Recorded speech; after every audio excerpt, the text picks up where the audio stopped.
Oke, ketemu lagi dengan kita di Cakra Manggiling Channel bersama saya Abe dan tentunya Pak Lek Permono. Ya. Pada kesempatan kali ini kita berada di Padukuhan Blimbing, ya, Desa Giri Sekar, Panggang Gunung Kidul. Tepatnya kita berada di pertapaan Kembang Lampir, yaitu pertapaan dari Ki Ageng Pemanahan dalam proses mencari Wahyu Tegan Gagak Emprit. Iya. Bagaimana nanti Pak Lek mau cerita, kita nantikan saja ceritanya. Pasti teman-teman penasaran gimana ceritanya. Oke, kita saksikan nanti. Ketemu lagi nanti ya.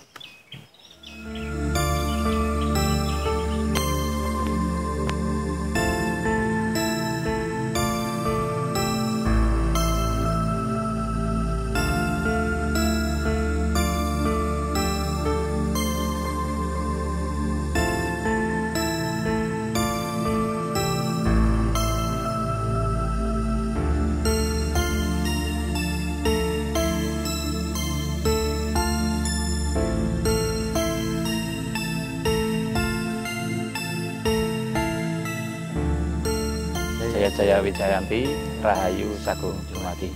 Oke, teman-teman, tadi seperti teman-teman lihat, kita melakukan uluk salam dulu. Ya, uluk salam. Kita Berdoa. Ya. Uluk salam,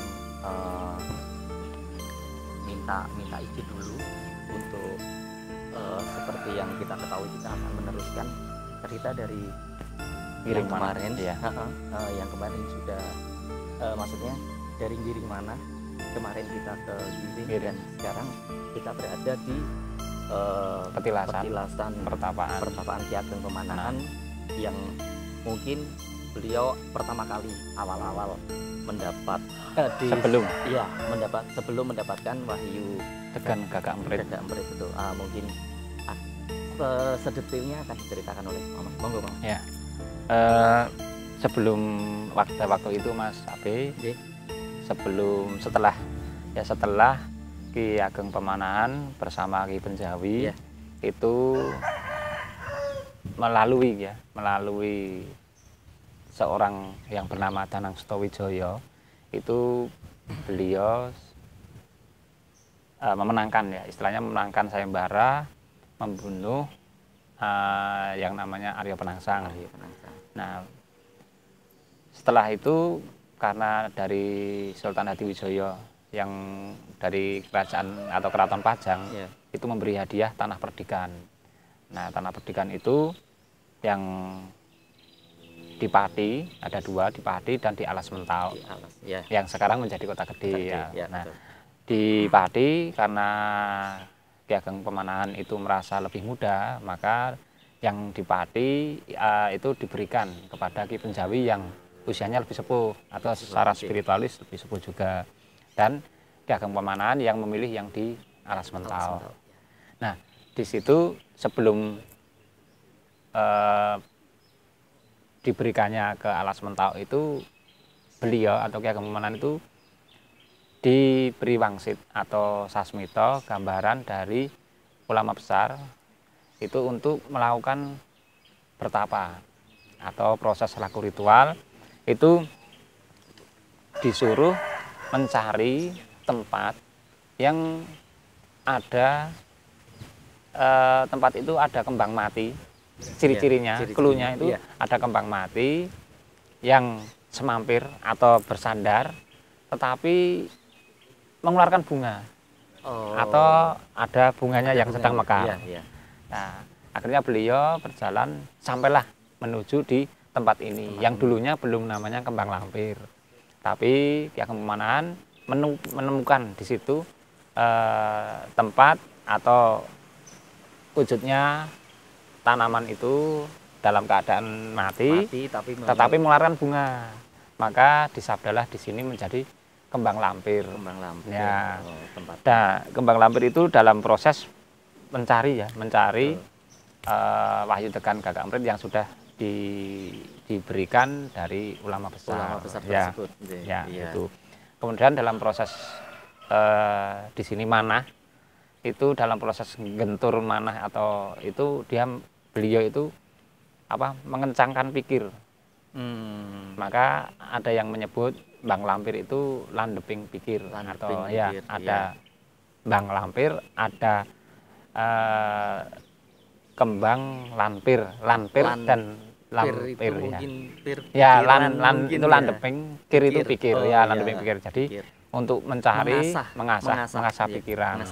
Ya, dan mengasah pikiran juga mengasah hati. Betul, ya, betul. Itu untuk mendapatkan wisik atau jawaban dari di mana wahyu tekan Gagak Emprit itu berada.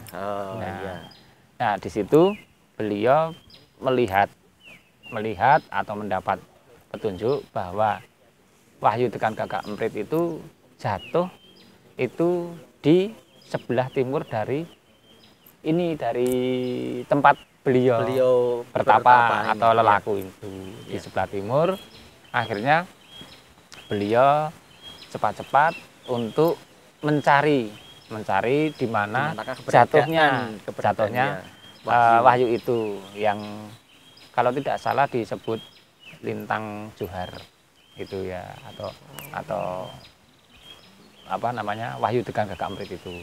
Nah, beliau setelah melihat itu langsung beliau berjalan menuju ke tempat jatuhnya wahyu tekan Gagak Emprit itu tadi. Jadi wahyu itu jatuh di mana? Di desa Sodo Giring. Nah, di desa Sodo namanya dulu. Ya, desa Sodo. Ya, itu. Dan akhirnya nanti di sana beliau mendapatkan degan yang diminum beliau itu. Iya. Akhirnya akhirnya setelah beliau meminum degan, beliau langsung di Jati Bengok. Di Jati Bengok sama Watu Jagong itu. Ya, kemarin terus di situ bertemulah antara Ki Ageng Giring dan Ki Ageng Pemanahan. Ya. Dan disitulah mungkin terjadi kesepakatan yang di Watu Jagong itu ada negosiasi dan kesepakatan yang mereka berdua. Nah, itu ada di cerita yang kemarin sudah kita ceritakan ya Pak. Itu. Dan Ki Ageng Pemanahan sendiri itu dulu punya bapak yang namanya Ki Ageng Henis. Ya, Ki Ageng Henis. Ki Ageng Henis punya ayah. Jadi kakeknya Ki Ageng Pemanahan itu namanya Ki Ageng Selo. Nah, itu runtut ke atas ya kalau kita tariknya ya. Ki Ageng Selo, kenapa kok Ki Ageng Selo? Karena beliau berada asli dari Selo, tapi Selonya bukan Selo daerah Boyolali, tapi Selo Jawa Tengah atau Grobogan, pernahnya kan di situ. Nah, di situ berarti kan antara Ki Ageng Selo, Ki Ageng Henis Dan Ki Ageng Pepohonan itu satu runtut, Iya, satu ayah. Jadi kakek, bapak, dan ini anak. Ki Ageng Pepohonan itu iya, yang jatuhnya di anak. Iya. Nah, kalau teman-teman ketahui, karena kita tidak bisa masuk ke dalam, di atas itu sebenarnya ada pohon ya. Ada Dulu pohon. yang buat petilasan beliau Iya. bertapa namanya Pohon wegik, Pohon pohon wegik, teman-teman. Tapi sayang kita tidak bisa naik Iya, ke atas. Dan di atas itu juga ada mungkin kalau kita lihat di sana ada seperti di pagar kayu itu, di sana ada patung ada tiga, patung, ya? ada tiga. Ya. Itu ada Ki Juru Mertani, Ki Ageng Pepohonan, dan Panembahan Senopati atau yang nama kecilnya Danang Sutawijaya. Yang apa namanya nanti di Kota Gede atau di Kota Ageng. Iya, untuk akhir dari cerita Giring Manah, betul. Poteng Penggalih itu. Iya, nanti kita ceritakan lebih lanjut di akhir untuk Panembahan Senopati itu kita ceritakan di akhir, karena kita berakhirnya di Kota Gede. Iya, teman-teman. Jadi itu mungkin ya Pak Le untuk cerita di sini, atau ya, ada lagi yang sedikit tambahan. Banyak orang yang di sini itu untuk kepentingan biasanya untuk mengangkat derajat. Oh, di sini? Ya, di sini.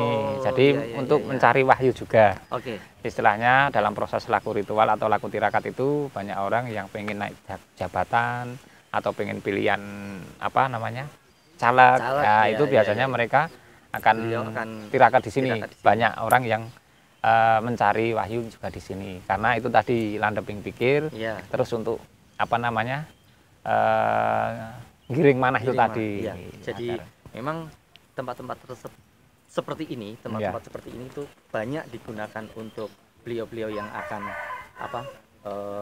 yaitu mencari kenaikan jabatan, karena bagaimanapun juga dulunya beliau-beliau ini juga bertapa untuk mendapatkan wahyu. Mungkin untuk yang sekarang lelaku di sini juga untuk mendapatkan sesuatu. Ya.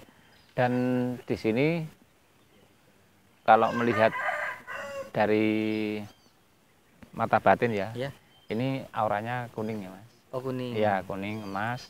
Dan di sini sebenarnya banyak yang menjaga. Menjaga, tetapi sifatnya baik ya. Jadi di sini ada pantangan juga untuk tidak makan, minum, mengambil gambar yang di atas. Terus tidak boleh memakai baju yang warnanya ungu, juga hijau lumut. Iya. Jadi kita harus menghormati ya.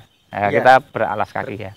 Meskipun baru di depan kita sudah alas kaki sudah dilepas. Tidak harus dilepas. Betul. Ya, dan di sini kalau kalau wanita yang pengen ke sini itu juga dalam keadaan harus bersih. Artinya tidak baru datang bulan seperti itu. Betul. Gitu. Biasanya di tempat-tempat itu kan seperti itu ya. Ini sebenarnya di kanan kiri kita, meskipun ini siang, tapi ada beberapa yang bertugas. Ini di sebelah kiri kita, di sana itu ada di sudut-sudut itu ada penjaga. Ada penjaga yang membawa tombak juga. Iya, teman-teman. Betul. Kalau yang saya rasakan adalah kita diawas. Itu melihat kita ya. Iya, satu itu. Terus kedua adalah dari tadi pertama itu terus terang agak blank terus. Iya. Untuk saya pribadi nggak ngerti, saya ngerasain kok nggak kayak biasanya. Saya itu agak blank kayak gitu terus sih. Iya. Itu Pak Le. Ya. Ini ada satu di pojok. Ini tak ceritakan sekalian nggak apa-apa ya Mas? Meskipun maksudnya biar kita lebih bagi pengunjung besok yang pengen berkunjung di sini, betul. harap menjaga supositonya ya. Jadi sopan santun ya. Sopan santun. Jadi di kanan kiri Mas Apit dan saya, sebelah kanan saya itu ada dua penjaga yang bawa tongkat. Tombak. Ada tombak, terus yang di pojok sana juga ada. Terus kita masuk, itu di atas sana juga ada dua. Jadi ini di samping ini, pohon beringin ini. Iya. Ini ada satu-satu. Tadi saya udah izin, terus naik lagi persis kayak di batu kotak itu ya. Oh iya, Kayak di seperti papan. monumen. Oh, Seperti monumen. Itu ada 2 juga di sana. Oh, jadi Itu. banyak Jadi sekali banyak sebenarnya. sekali. Iya, karena mungkin tempat ini Prajurit apa ya Iya. istilahnya seperti itu. Iya, karena tempat ini memang dulunya adalah tempat yang begitu Sakral sekali. iya. Makanya beliau itu banyak dijaga ya, Pak. Iya, iya, iya. Dan mohon maaf,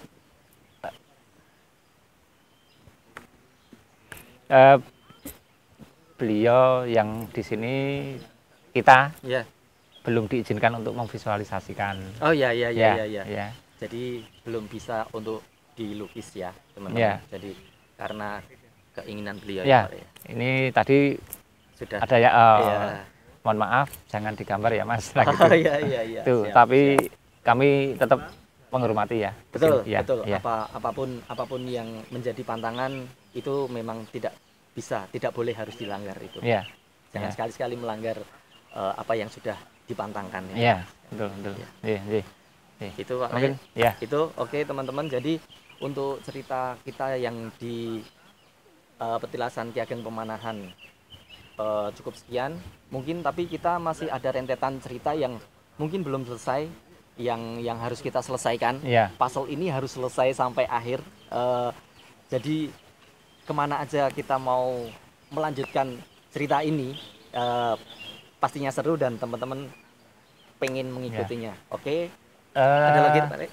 Kita langsung menuju ke Ke rumah Ki Ageng Giring. Oh iya, kita habis ini akan menapak tilas lagi, merekonstruksi Ya, rekonstruksi. merekonstruksi perjalanan dari, kalau saya bilang dari awal sampai akhir cerita Giring Manah itu ya, Iya, Pak. jadi ada tokoh Giring Ada yang kemarin, Ya, episode ada yang kemarin itu dari tokoh Giring yang kita ceritakan. Betul. Ini kita ceritakan yang tokoh Ki Ageng Pemanahan. Ki Ageng Pemanahan. Apa rutenya Iya. atau beliau berjalan kemana? Berjalan kemana? Setelah ini itu kemana? Iya, setelah dari sini kemana akan kita bahas hari ini ya, Ya, Pak Le. ya. Kita akan bahas hari ini, mappingnya seperti apa Ya, itu mari kita ikuti sama-sama. Oke, teman-teman, terima kasih. Ya. Kita ikutin perjalanan selanjutnya. Ya. Terima kasih.